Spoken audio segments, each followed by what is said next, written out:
bienvenue sur Biprod. Aujourd'hui, on va parler de Your Name.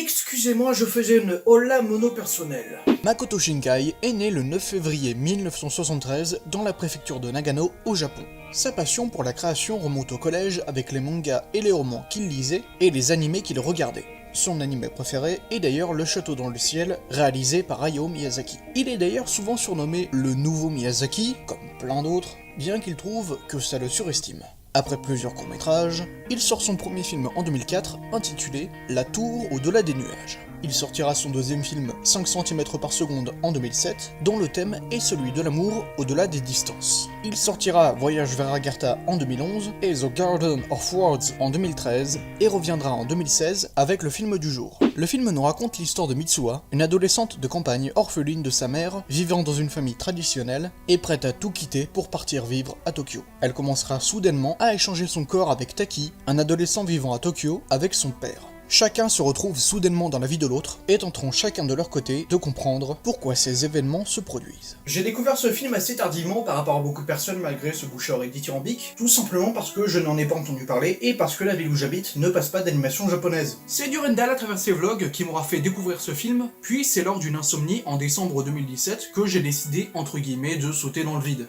Le film aura eu un énorme succès étant donné qu'il est le premier film d'animation japonais hors Ghibli à atteindre un tel score et qu'il est même devenu le plus gros succès japonais cinéma de tous les temps, devant Le Voyage de Chihiro. Ce succès aura d'ailleurs créé un contraste assez unique. Là où le succès des films de Miyazaki au Japon, et notamment celui du Voyage de Chihiro, a poussé des grosses sociétés de distribution comme Disney à s'y intéresser, Your Name n'a pas semblé retenir l'attention des grands distributeurs malgré un succès équivalent, ce qui permit à Eurozoom d'obtenir les droits d'exploitation. Et deviendra d'ailleurs le plus gros succès en salle d'Eurozoom, qui était détenu jusque-là par les enfants loups Ame et Yuki.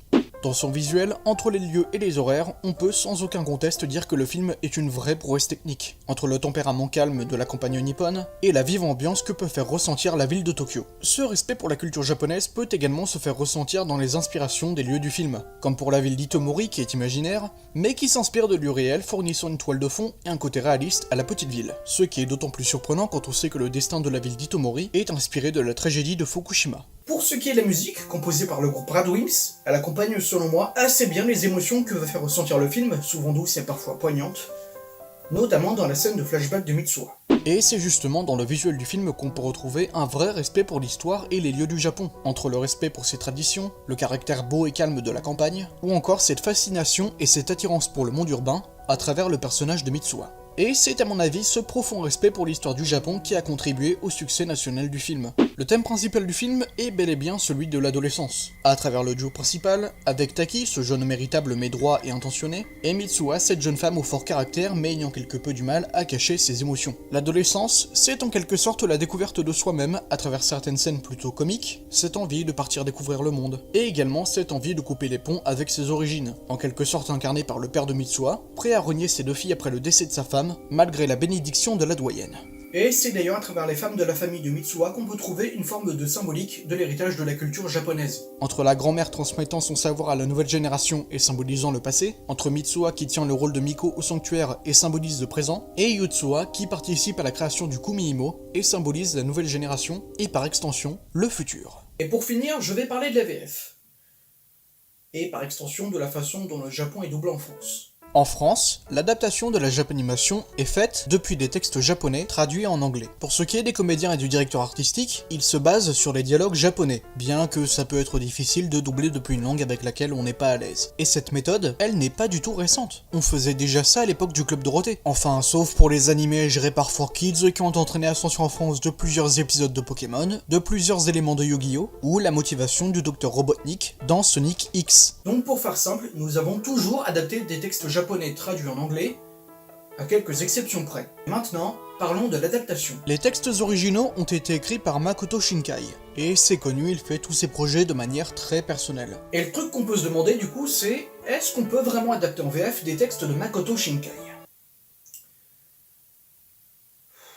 Mais évidemment les gens, ça fait presque 30 ans qu'on adapte en VF les films d'Hayao Miyazaki, d'Isao Takahata ou de Mamoru Hosoda. Donc, qu'est-ce que ça donne les textes de Makoto Shinkai dans la langue de Molière? C'est bon, voire même très bon. Et bien sûr, je pars du fait que niveau parler de japonais, je suis du niveau 0. Mais malgré tout, j'ai mon grain de sel à ajouter. Je dirais tout simplement, comme pour une grande partie de la Japanimation, que Your Name ne devait pas être un film très difficile à doubler.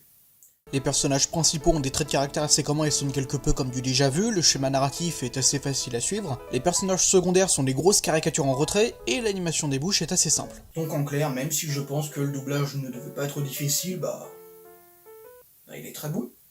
Il est excellent même. En clair, Your Name a tout pour devenir culte. Ses personnages, son succès, ses qualités, mais surtout son respect pour l'histoire de son pays.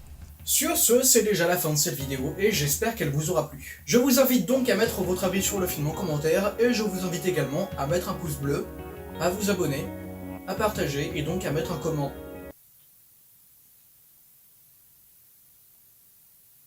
Non, je ne veux pas parler d'ailleurs. Il a fait combien d'entrées en France ?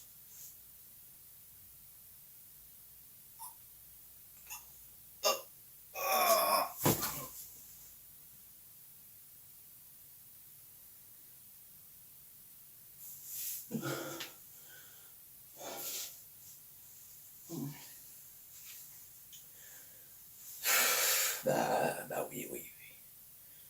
Pour ce qui est du nombre d'entrées, c'est pas Disney, hein. C'est une autre culture, comme on dit.